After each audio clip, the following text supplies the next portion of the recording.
conference and the national body, whether in the conference ministers meetings or the Kansas City Assembly.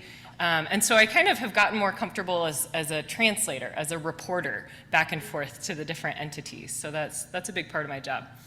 A highlight for me this year would be the Faith and Life Forum, for sure. Many of you all called it a success as well.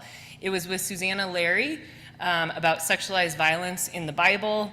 And it was kind of part of our conference's goal at this time of creating communities that are full of respect and care, free from harassment and abuse. And so in addition to that, we also provided a training for church chairs. We also formed a think tank to look at our policies as a conference, and you will see a document that came out of that later in this meeting. As well as a Louisville project that I'm working on that I'm interviewing MCUSA women leaders to find out what their experiences are from around the country. So those are all kind of part of that goal. I've also noticed this year, I've been here long enough that I've been able to build some trust with leaders in our conference.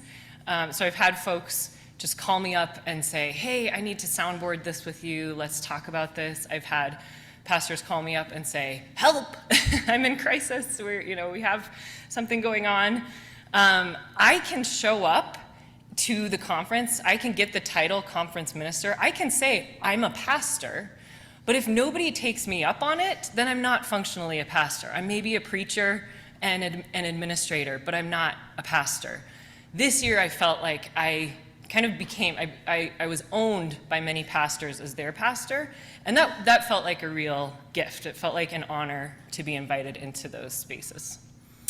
And then I do want to bring attention to Aaron Kaufman of Anabaptist Fellowship of Alamosa is going to be our future Anabaptist leader intern this next year, and so that's an exciting program that I hope you all will approve to fund today. And then, some of you all here, especially because you're leaders, get a bird's eye view of things. But if you don't, I will say that there are just tons of amazing things happening throughout our conference, and just folks who are dedicated, who are passionate, who are intelligent, working together, taking risks, trying new things. It doesn't mean that we're all perfect, but I really do feel like we're maybe a little bit above average, like as a conference. And some of that is I hear certain bits of wisdom, right? So like Pastor Chaya gave me permission to share a quote that he told me. After the Kansas City meeting, he said, I brought the news back to my church and not everyone was excited about what happened at Kansas City. And he said to me, but if we start running away every time we disagree, we'll be running forever. That's what he said to me. And so he said, I encouraged my congregation to stay in that tension, to stay with Mountain States, to be in fellowship with these other congregations. And that is a rare thing in this denomination, and that is an incredibly rare thing in this country. It is a gift. I do not take it for granted. It makes my work more interesting and meaningful, and it makes our community stronger. The fact that we do have diversity on many levels, and the fact that we choose to intentionally stay in community together and learn from one another, I find that incredibly beautiful. So, thank you.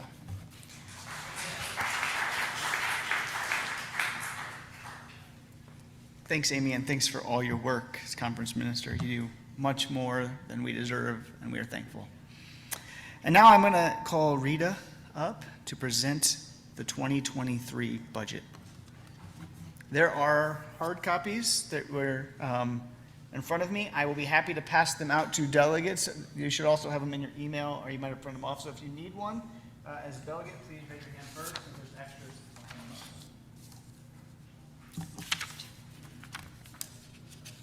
I don't believe we have slides because the numbers are quite small, so Ryan will hand them out.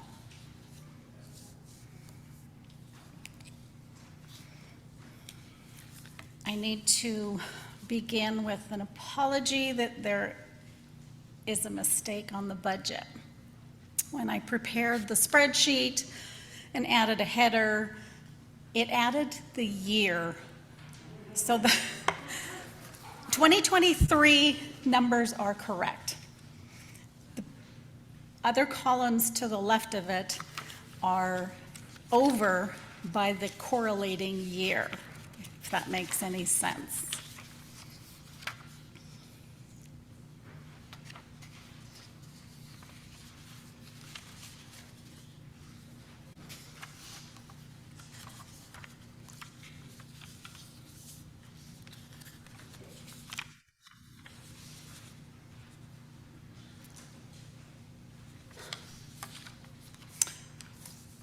I guess the front page is the balance sheet, and I will start with that. I'm not going to go through any of these line by line.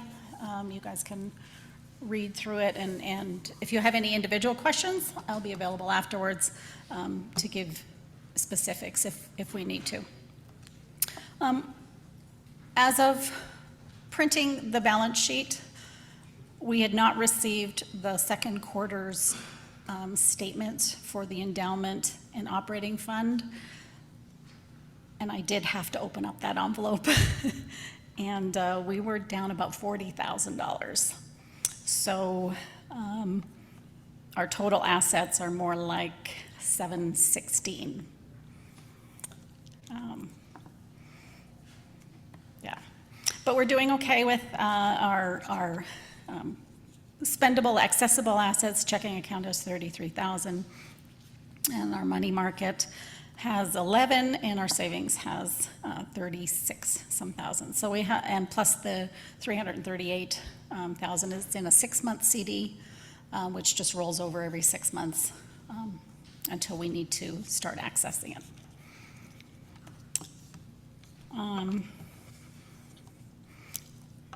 Miscellaneous, about halfway through the balance sheet, miscellaneous payables is 14,000. 11, some of that is a PPP loan that we are expecting to get forgiven now in August, or the paperwork is due in August, so we should hear before the end of the year. And then that 11 will go into our income. So it will affect our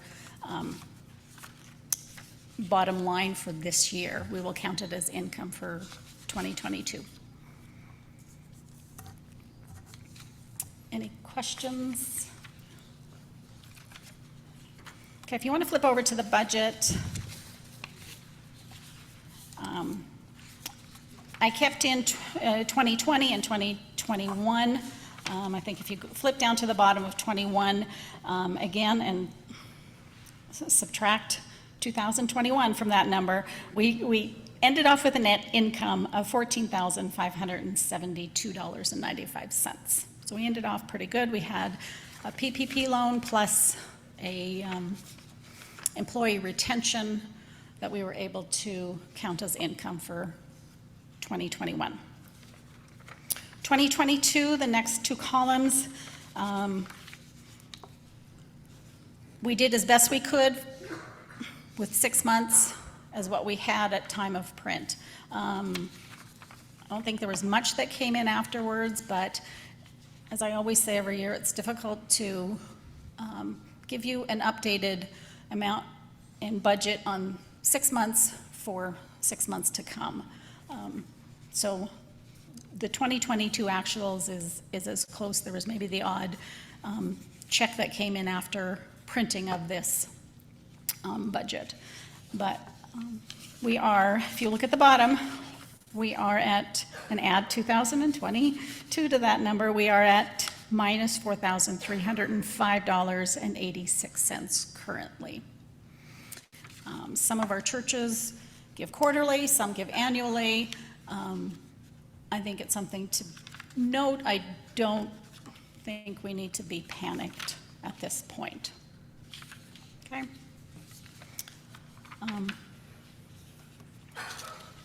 And then the 23 budget, again, column A is as usual, or without use of the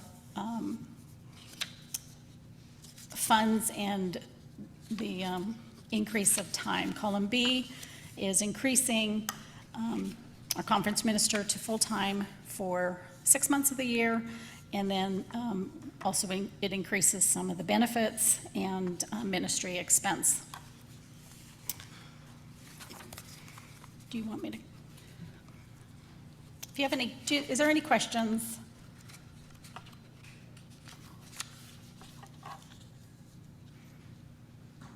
Again, when setting budgets, we look back the few years, see trends, see where things are going. Churches, they're staying stable, expenses, and we budget accordingly. And budgets are guesses, but you know, it's nothing, we can't concretely know exactly what the cost is going to be for some of our expenses. So, any questions?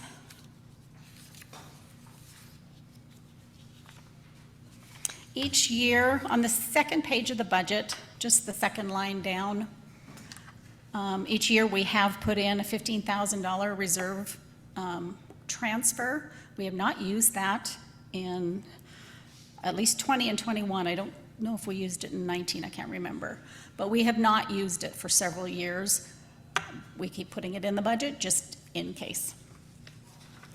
So we've had, for 21, we had a $14,000 surplus without using that $15,000. Okay.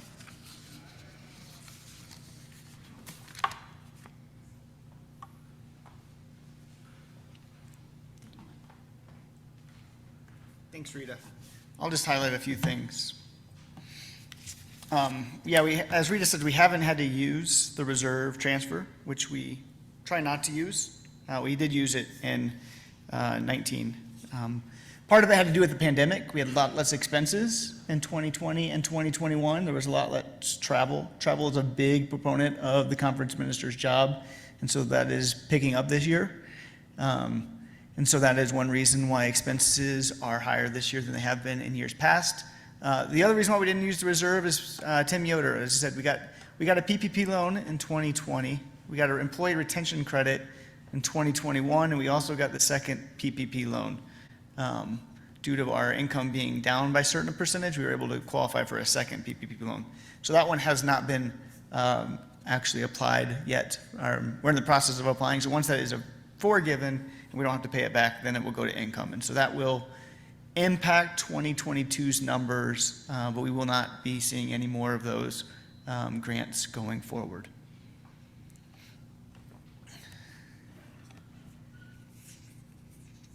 Anything else? I just want to highlight, because it relates to the upcoming discussion, really the only changes between 2023 Working Budget A and Working Budget B is related to Amy's salary. There is one slight jump as well, and that is related to, it increases her benefits just a little bit, because benefits is tied for some of the things like worker comp to the amount of hours. So workers' comp goes up, Everence Insurance does not. So that is a slight change. And I do believe we had a slight increase of $1,000 for her travel as well, knowing that that would be increased with her time. And so that just goes into the salaries, I believe. So as you can see, it's about $10,000 for half of a year.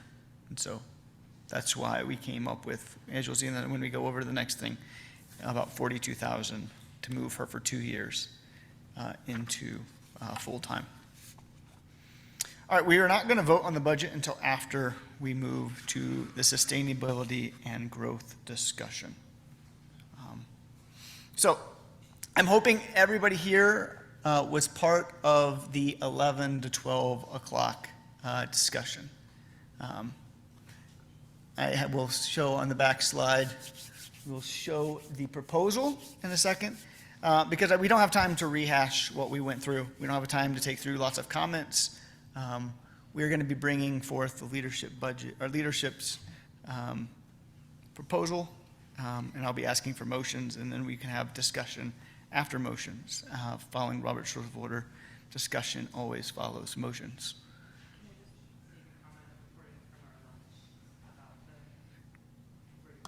You have to do after. You have to, all discussion has to come after motion by Robert's Rules of Order. Yeah.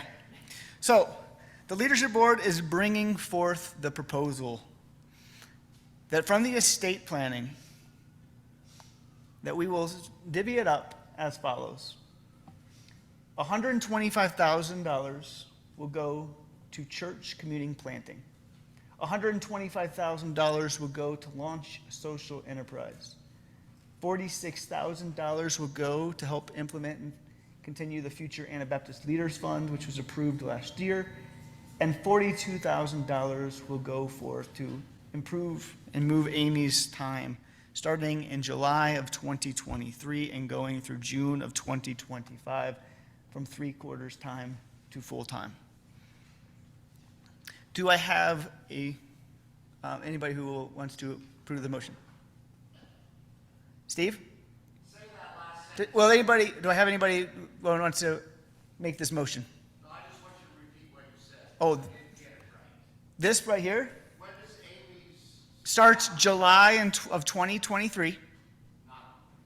Right now, as I explained in there, she is currently doing a grant that is moving her, that right now is taking up 1/4 of her time.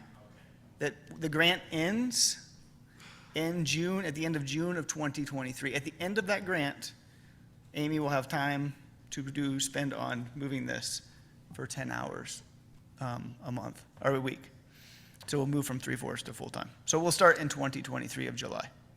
And that's where the budget has her numbers of her salary starting in July of 2023 and working budget B. So that was a clarification. Do I have anybody who will make this motion? So moved. Do I have a second? We have Steve as a first. Second is Katie.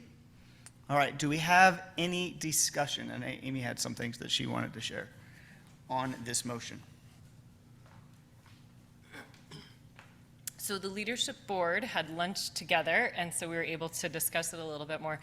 And so we just wanted to have a little clarification and expanding on the discussion earlier. So some of the discussion, one stream of thought was, well, what if we want to approve part of it but not all of it?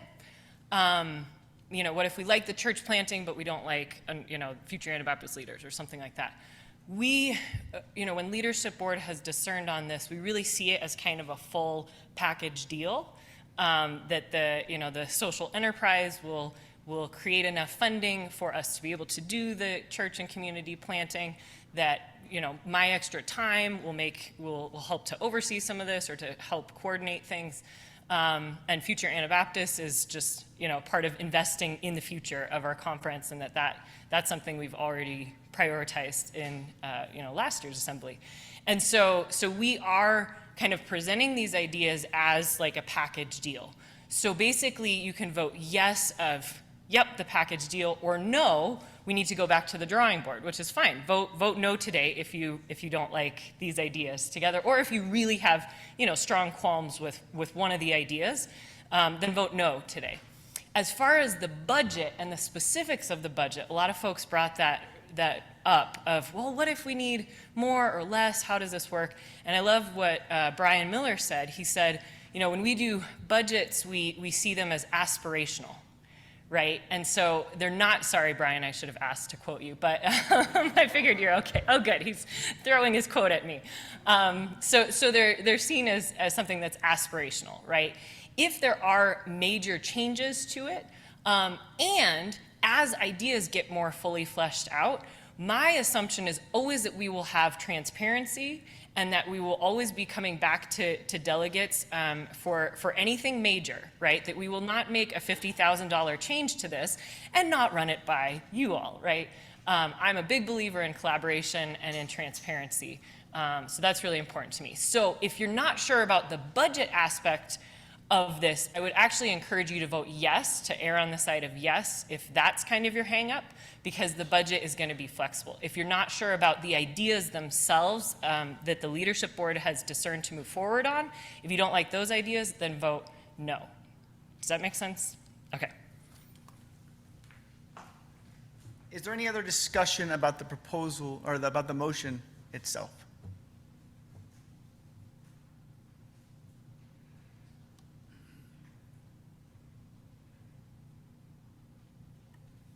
I'll give everybody another 10 seconds. I like silence as consensus, and that's good. That's how I usually interpret it. Unless someone has a problem, I would like to vote with the showing of hands because it makes it easier. I'll also ask you to vote on the ballot. Makes it easier so we know what we're voting on for the next aspect, which is the approval of which budget. But if somebody has an issue with it, we can go to paper ballots and then hand back the paper ballots if someone does not approve of the voting of hands. And I would like to do that with consensus. So if one person is not comfortable with that, then I will move to the paper ballot.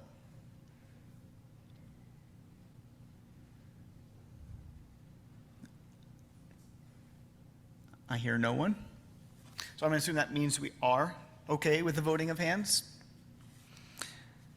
So all in favor of the leadership board proposal as outlined here and as so moved, please raise your hand.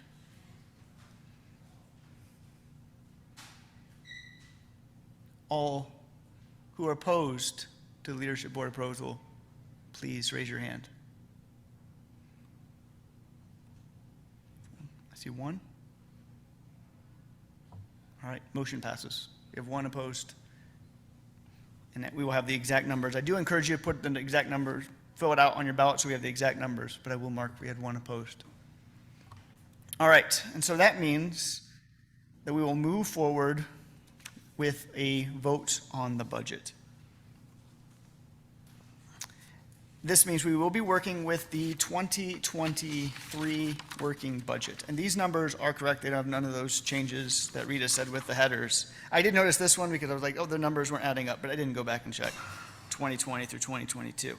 So these numbers are correct as printed on your worksheet, as you will see there. This is the releasing of the income from the estate as income. On there, we would say estate funds transfer of 9938. That will then cover the increases to the salary and the benefits as followed. Do I have anyone who will make a motion to approve this budget? So moved, Brian Miller. Do I have a second? Randy? All right. I will now invite you all to fill out your sheets. I will give you a minute to do so before we move forward. Brian?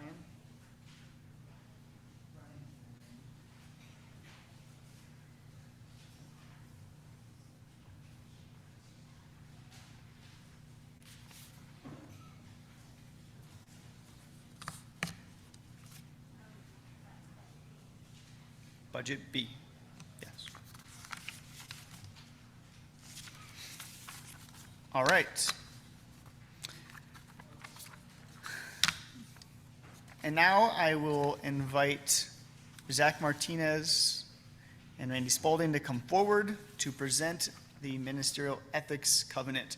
And I will say that this has really grown as they come up out of this desire that we brought last year of trying to get healthy congregations as we want. And as we saw last year, we had to deal with a number of unhealthy issues that we brought forth the last delegate assembly. And so we wanted to do what we can to help form healthy congregations and healthy pastors. And so I'm thankful for the work that the Ministerial Council has been doing with the leadership board as well.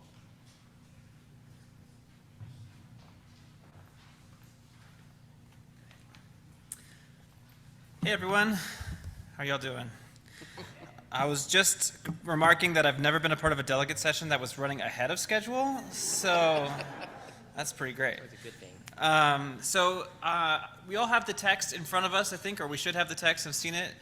I think it's coming around. I don't know how much we want to get into the actual substance of it. I'm happy to try to answer questions or concerns, but To start us off, I wanted to just basically say a couple of things about how this document came about and why I think it's important for us to have it on our books, and especially why it's important for us to have delegates vote on it, because it's not just having it on our books, it's important to be having our churches buy in on it. So if you've been a part of Mountain States for a while, you know the term relational accountability. This is an important term that has been foundational in our conference documents since the beginning of our conference.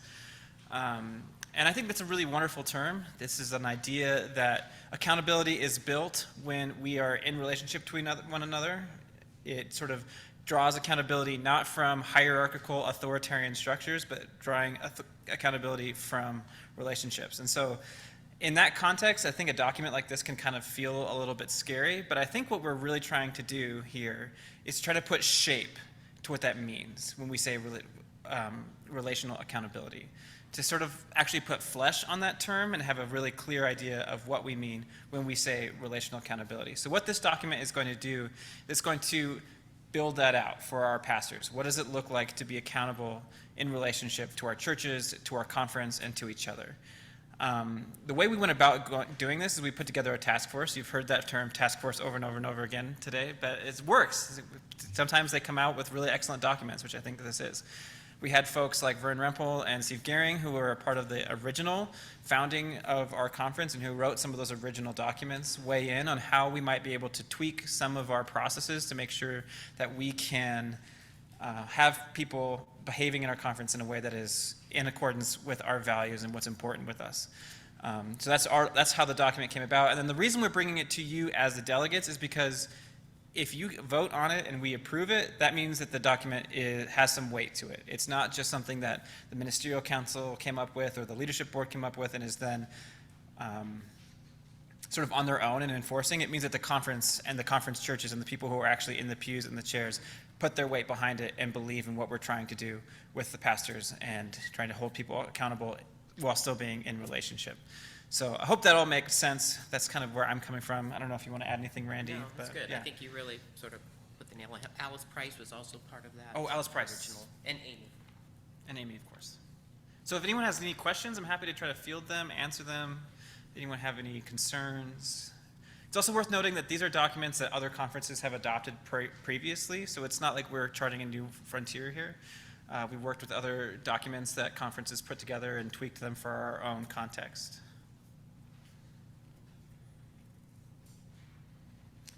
We have the microphone. Does someone have a roving mic? Right over here.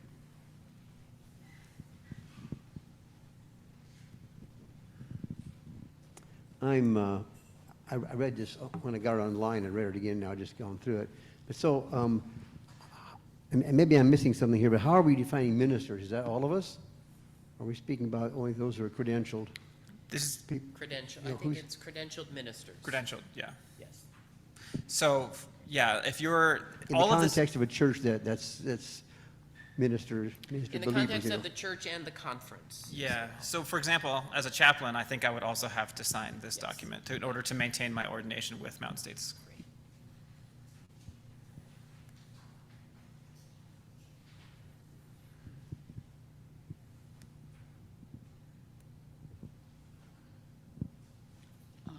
On number 4, it says when a minister becomes aware of a violation of this covenant by a church leader.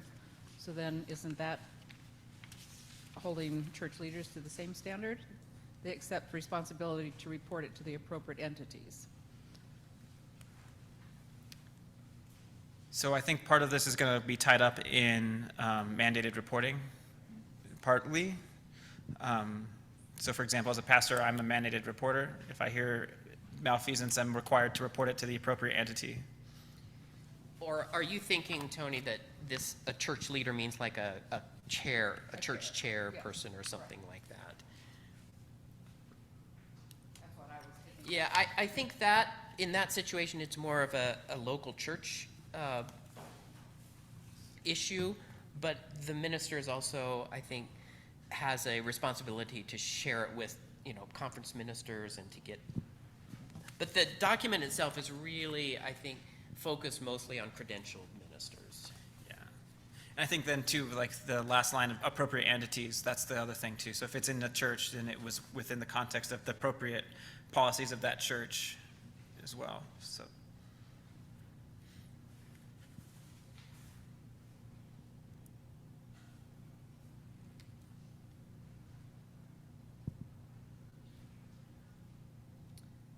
Anyone All right, else? we don't have to belabor it.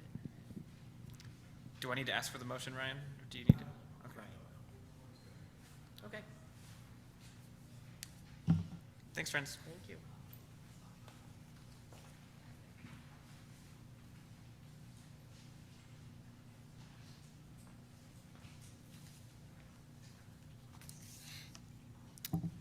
I want to echo all the hard work that's been put into this document. I know that we had like you said, a task force that came together. And it was really a broader thing that the task force was looking at. This is a piece of it, relooking at the bylaws and how we can protect ourselves and how we can protect one another and protect the vulnerable within our communities and our conference. And there probably will be some more things in the coming years that come out from that task force of the recommendations that we bring before. This was kind of just the beginning steps. And then I want to thank Ministerial Council in particular for doing a lot of the legwork and groundwork in shaping this covenant using those thoughts and then bringing it forth to the leadership board. So this proposal is coming from both the leadership board and the Ministerial Council. Can I get a motion to approve the ministerial ethics covenant? We have a move right back here. Do I have a second? Travis with the second. All right. Once again, I will give you a minute to fill out your sheets.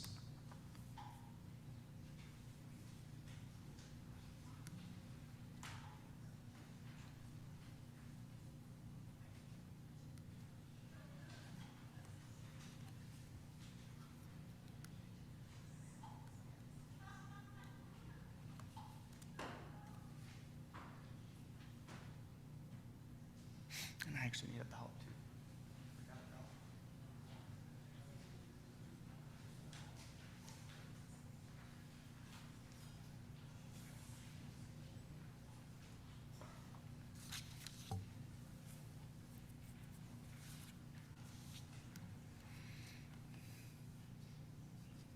All right, we will keep moving forward.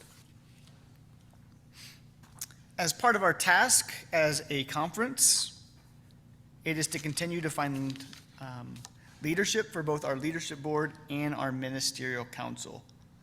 Our terms on both are 2-year terms, which can then have a second term at most. And so this year, we have bringing before you a ballot for 3 individuals for you to vote on the leadership board and 1 individual for the ministerial council. Going off of the leadership board this year is Zach Martinez. And thank you, Zach, for your service for the last 4 years. His term will be up in December. Our terms begin in January based off of our calendar. And so as leadership board, our bylaws state that we can have between 5 and 7 people on the leadership board. And this year we had 5, and we are trying to move this year towards 6 that we are bringing before you. I am seeking a second term as moderator. We have Connie Rempel, who will be, if approved, joining the board, and Connie Rempel is at Beloved. And Kim Kaufman from First Church here will be, if approved, joining the leadership board. And then on the ministerial council, Debbie Miller is served her 4th year, and is in the midst of serving her 4th year. Debbie Miller will be concluding her term. Ministerial council's bylaws state that they can have 4 members and need to have 4 members. And so we are bringing before you May, I can't pronounce your last name,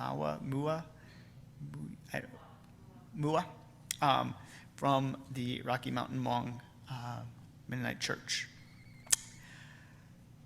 And so now I will ask once again for a motion to approve the slated ballot. Do we have someone who is willing to give such motion? We have right here in the front, I forget name. Tony. Do I have a second?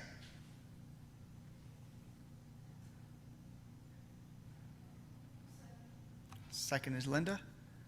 And now I will give you again a minute to fill out your ballots, or is there any actually, I'll ask if there's any discussion before that. Is there any discussion before we vote on any of these candidates?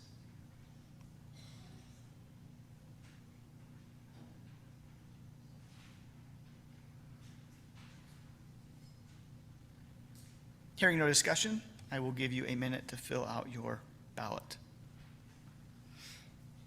Please remember to sign your name on there, put your name, sign your name, and put your congregation on.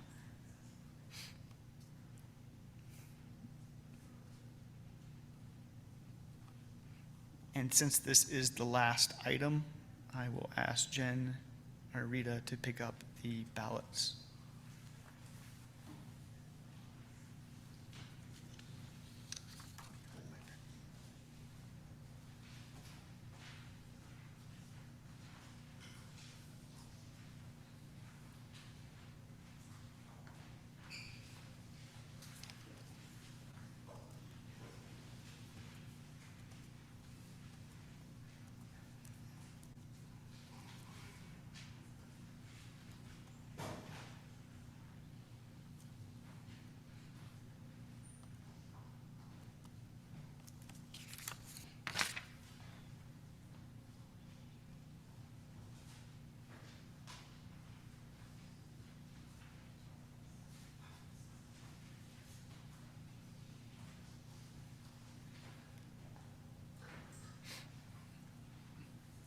As was mentioned, we are flying through our agenda. The last item is to have a Rocky Mountain Mennonite camp report. Is Corbin? I see Corbin. I invite Corbin to come forward and to tell us about all the fun things, and whoever else to happening at Rocky Mountain Camp.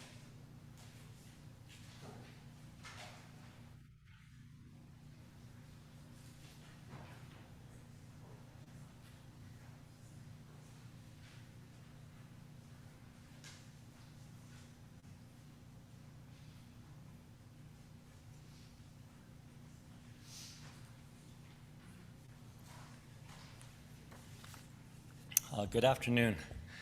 I'm Rod Stutzman, and I am the current chair of the Rocky Mountain Mennonite Camp Board. And the board, or camp in general, really tries to have clear separation between governance and the work of the board and operations, which is the work of Corbin. So my report will be more broad strokes in terms of funding camp, because that's kind of where some of the new work of the board has been. And then Corbin will address more of the nitty-gritty day-to-day operations of camp. I wrote it out in more detail so I wouldn't go too long and so I wouldn't omit things, so bear with me on that. Garrison Keillor used to say, spend a quiet week in Lake Wobegon, and then go on to describe all the events that weren't obvious from outside the town. I think that describes Rocky Mountain Mennonite Camp's year.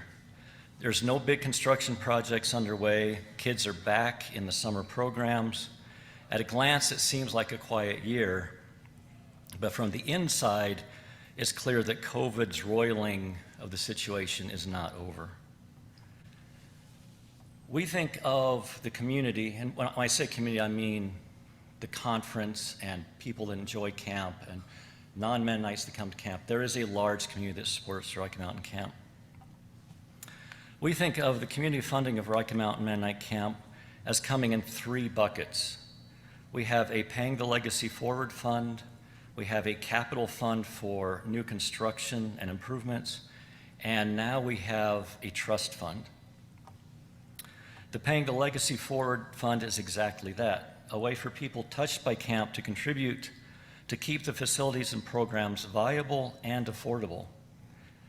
Corbin often says you can't pay an unexpected cost with raising the cost on breakfast.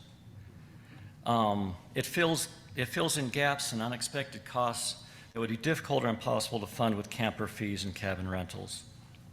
Thanks to the generosity of the MMC community in contributing to the Paying the Legacy Forward Fund, we have emerged from COVID without having had to reach into our capital improvement fund for operations. That has emerged intact because there was a generous response to keep things going through Paying the Legacy Forward.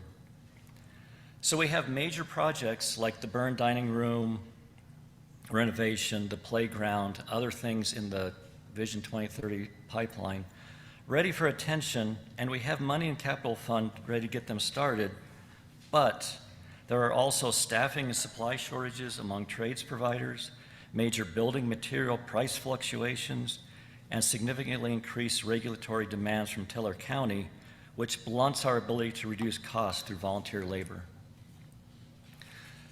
So our ready projects haven't been launched into the stormy seas the world economy is experiencing. The lens of affordability seems to call for some caution at present. The costs and availability and time delays have just been bucking and churning in terms of what we need to do. In addition to the contribution destinations of Paying the Legacy Forward and the Capital Fund, we have a new trust fund that has been established. Our strongest safety net has always been the generosity of our larger community. That will probably always be the case.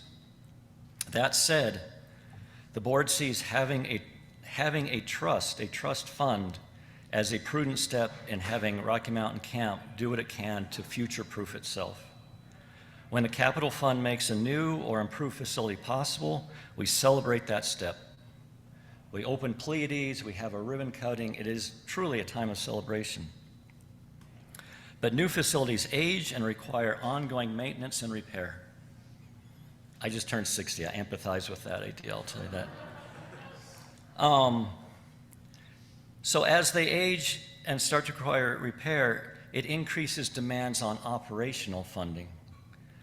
Our intent is to set aside or raise a portion of the cost of a new building to invest in the trust so that the trust can generate ongoing funds to support the care of that building over time rather than operations. We're trying to give a situation where there are funds that will grow over time as the buildings need attention. The trust is also structured in a way that it could be a disaster fund if we ever encountered an exceptionally challenging moment like COVID, a weather event, or fire. The trust is a way for the community to invest in the future of Rocky Mountain Camp to needs that are over our current horizon. The money is held by Everence and funds that pass the highest screens for socially responsible investing. So in terms of the funding needed to keep camp strong beyond the camper and facility fees, we will continue to welcome involvement with Paying the Legacy Forward, the Capital Construction Fund, and our new, it occurs to me, we need a name for our fund, our trust, the new trust fund, as ways of literally investing in camp. That's been the work, like I said, broad strokes in terms of funding, future-proofing. What lessons do we take away from COVID as we move on? In terms of the board itself, I'm here today to seek the affirmation for Dave Martin of Shira to continue his service on the board and to note the end of board service for Heidi Johnson and Robert Carr. Heidi and Robert have both been carried away from the board by life changes, Robert by a move to Seattle and Heidi by a move to Wisconsin. We will need to find new volunteers to fill those positions, hopefully including people too young to have understood the Garrison Keillor reference I started with. If you know of someone with strong connections to camp and a willingness to do the patient work of a board, we'd welcome the chance to expand our pool of candidates. As again I said, we want to continue to represent younger adults, even though the reality is younger adults have these life events arise and their terms may be shorter, but it remains of value. I want to say that we're seeking affirmation to continue Dave Martin's term. I didn't know Dave before I was on the board, but he is a retired science teacher and a well-informed font of common sense.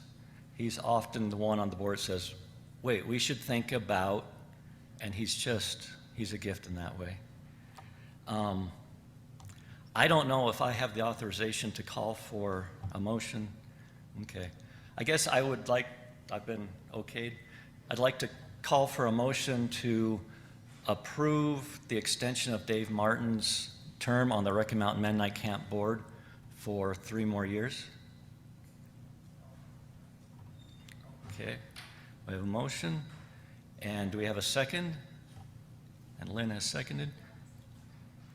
And are there any other questions before we? All right. I like that voting by show of hands. It seems easier than the roar of sound that comes otherwise. All in favor of approving this motion to extend Dave Martin's term, signify by raising your hand. Any opposed, signify the same way. All right. Thank you.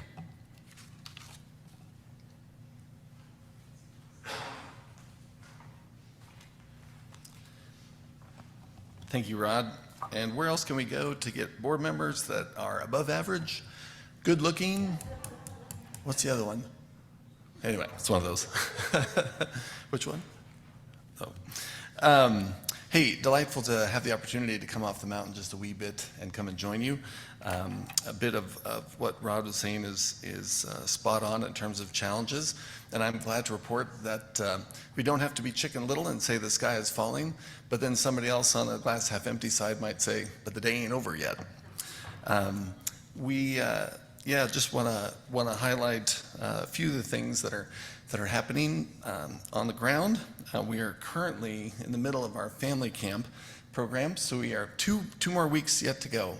So Family Camp 2 starts tomorrow, and then the Colorado Roots Music Camp is the concluding program of the summer.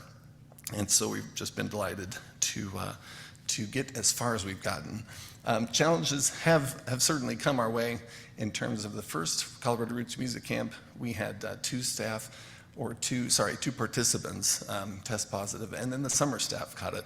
And so we went through a week where half of the staff were running the camp, and that'll be referred to here in the evaluations that the campers offered. But once we got through that, it was, you get to test. I was going to reference what Jordan shared about persistence, resilience, and pesky. And so in highlighting the persistence part, it was just really cool. You don't get tested until you get tested. And so didn't think that was going to be week 1 for our group of young adults that gather together. But there's no better energy, there's no better joy than to see a need and to see them respond to that need and rise to it. In terms of resilience, yeah, it was so strange to have, I think it was 11 of us who were in quarantine. So we're trying to rest and be away, all while these others are running at great pace. So again, just so proud of the resilience that they demonstrated. And in terms of pesky, I'll just say the spirit's been pesky in terms of where we can see it's going, how we can respond to it, and keep the ministry of the camp through that youth camp program. It was senior high week in particular, and just kind of keep the faith and give us spirit to follow along and do just that. So that was a bit from our resident piece. And so, but I will get to, I want to conclude with some of the evals, but some other topics that have come up for the camp is that if there's a Raspberry Mountain Fuels Reduction Project.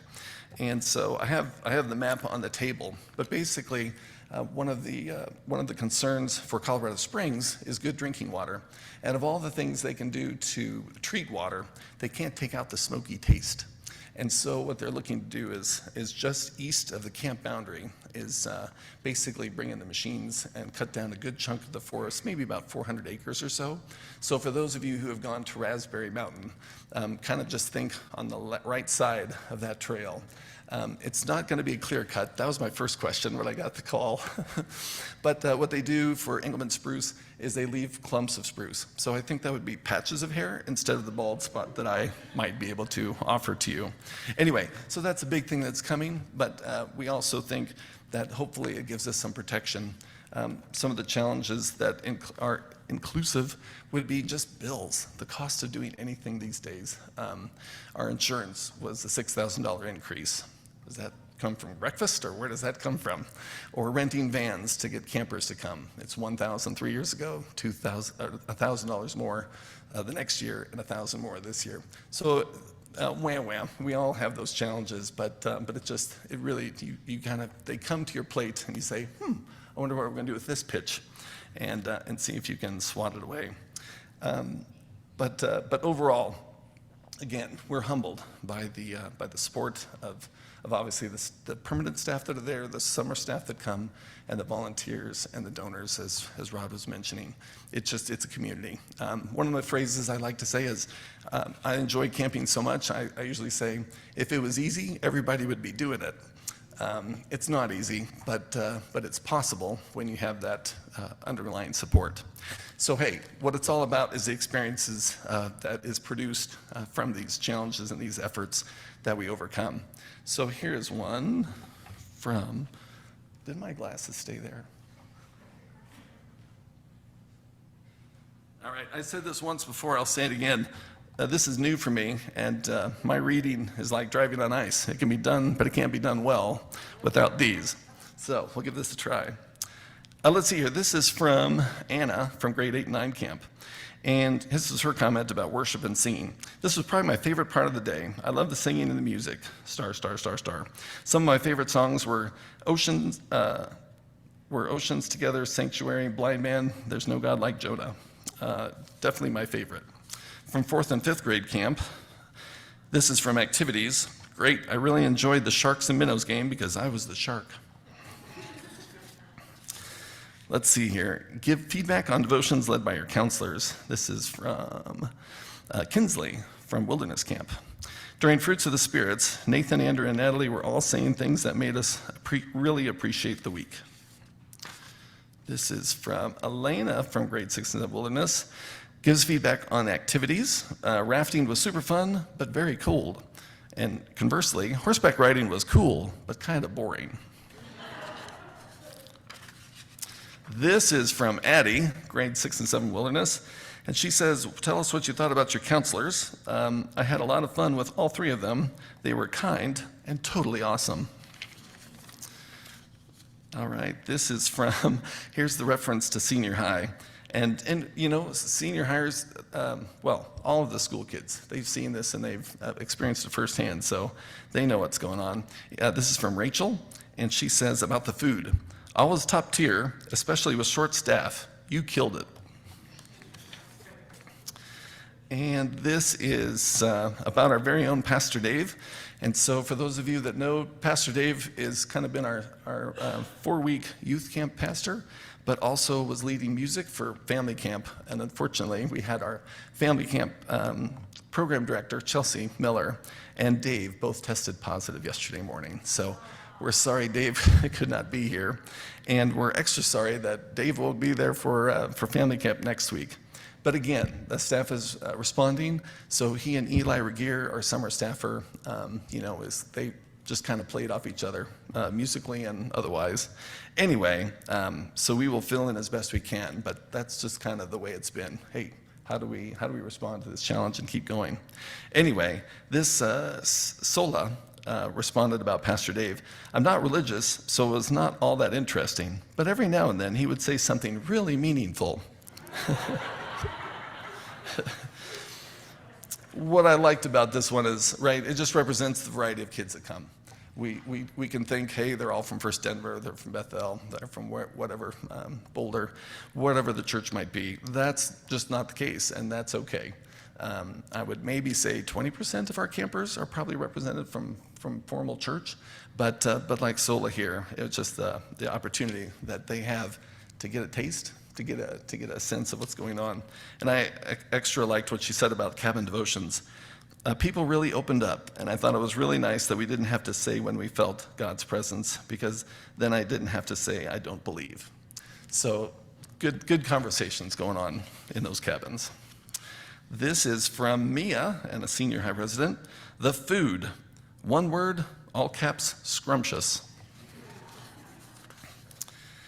And then sometimes we learn phrases that maybe we don't know or maybe don't want to know. But anyway, this is from Silas from senior high camp. The food, and I quote, money on the phone. Does anybody know? Maybe we don't want to know. Anyway, Mary, the food's money on the phone. All right, and I'm going to conclude with Hannah from grade 6 and 7 camp. The print, oh, we got a horse drawing too. But anyway, nice large print. So your overall experience, amazing, best camp ever. Worship times led by Dave. Dave, exclamation point, Dave, exclamation point, Dave, exclamation point, the best, exclamation point, exclamation point. And then loved the worship music, singing. Loved, loved, loved. I think that's 6 exclamation points. Your cabin devotions, nice. The hikes, so pretty. Activities, super fun. Camp facilities, great. Way cleaner than my last camp. Oh, that feels good. I'm a facilities guy too. And then the food, delicious. And any other comments, loved camp. So really appreciate, again, your support. You're part of making camp possible. And we look forward to another concluding summer. Thank you.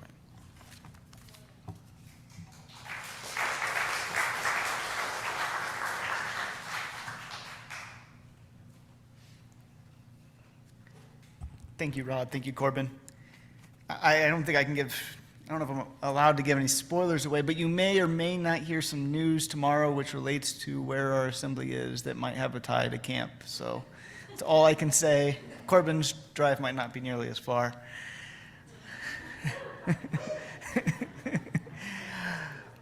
And on that note, that brings the delegates portion of assembly to an end. I am asking for a motion to conclude this delegate assembly. Anybody want to bring forth and approve that motion? Randy, second? Nobody wants to leave. Tony? I'm going to invite you all to stand up and I will send you out with a blessing.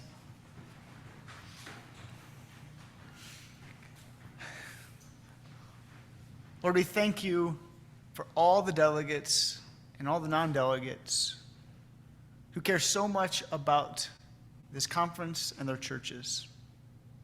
Continue to disrupt them. Continue to bring new life like crazy weeds among them. Open their spirits, their minds, their hearts to all the new shoots that show up in the most random of places. And above all, help them all to be more like your Son, Jesus. Amen. And go in peace. We have about a 15-minute break.